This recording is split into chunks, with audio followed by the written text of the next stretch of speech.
Good afternoon, guys. All right, just cover off quickly, just going through this week, and obviously will be a session on Sugarloaf. But for those that are doing Port Mac next weekend, yes, Linda, I wouldn't advise you coming at Sugarloaf. You don't just stick to the road, stick nice and flat with you and Cole. I'll go through share my screen, and I just want to go through that presentation that I was talking about before. So yeah, Port Mac, 21K, 10K, and 5K. So for those that are doing the treble, I'll go through some tips here, but it's a fairly straightforward course. It'll be 2 laps. It does get a little bit congested in sections and also around the aid stations, so be prepared, making sure you get in a bit of a gap or create some space, or make sure you have everything ready if you are refilling your own bottles or bringing your own cup. So just make sure you're aware that you get yourself a bit of space around those aid stations. But yeah, it's pretty flat, pretty straightforward, just loops out and back. You go past the start and finish line, and then do another loop for the return to finish as well. 10K, it's just 1 lap. So if you are doing the treble, again, it's just 1 lap of what you've already done. So you could be doing 3 laps in total. Again, just I'll go through some tips if you are doing the treble about that, but the course is pretty self-explanatory. 5K, it's shorter, and it's just, yeah, an out and back again. Again, you go past the start and finish line. So just mentally prepare for that, but it's fairly easy to break down, and you'll have aid stations along the way. So again, break that down in as far as your plan. So yeah, timing wise, 7 or a 6:55 start, and then you've obviously got the breakdown for the time. So work out your time splits as far as if you're going to be doing 2 hours, 2.5 hours.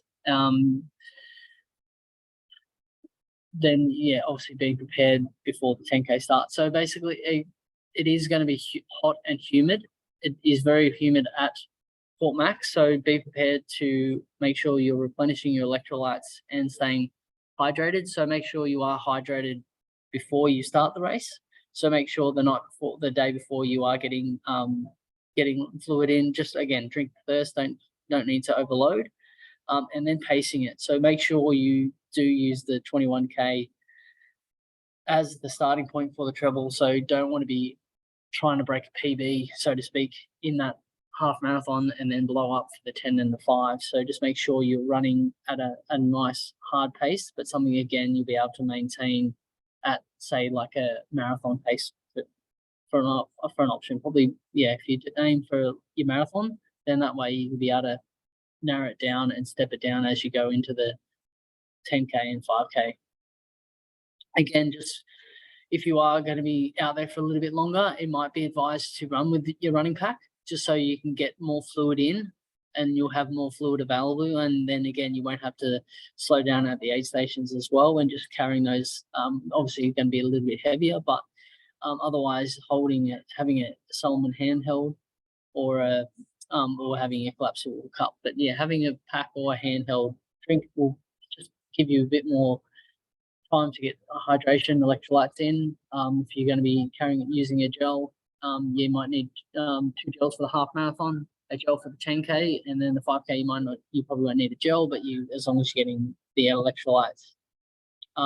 When you finish the race, again, get some electrolytes in. Try and cool your body down.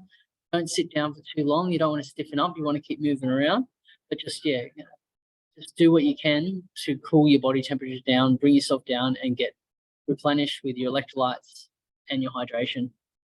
And then and basically follow the same sort of program for the 10K, breaking it down, using the aid stations to recover. Again, if you're going to be running, you might want to not run with the pack this one. You might want to just go with a handheld, but if you do run with the pack, you might just bring the one soft flask and then you can refill, or have the both. It just do what works best for you and what feels more comfortable, and then just build into that and break down with your splits, just breaking it down per aid station and just work your way back into it. If you want to feel nice and fresh before you start the 10K, a change of clothes might be good. If you change your top, change your shoes, your socks, just so you do feel a little bit fresher for that next event. Again, so this will be a 9 a.m. start. So depending on when you finish the half marathon will depend on how much time you have.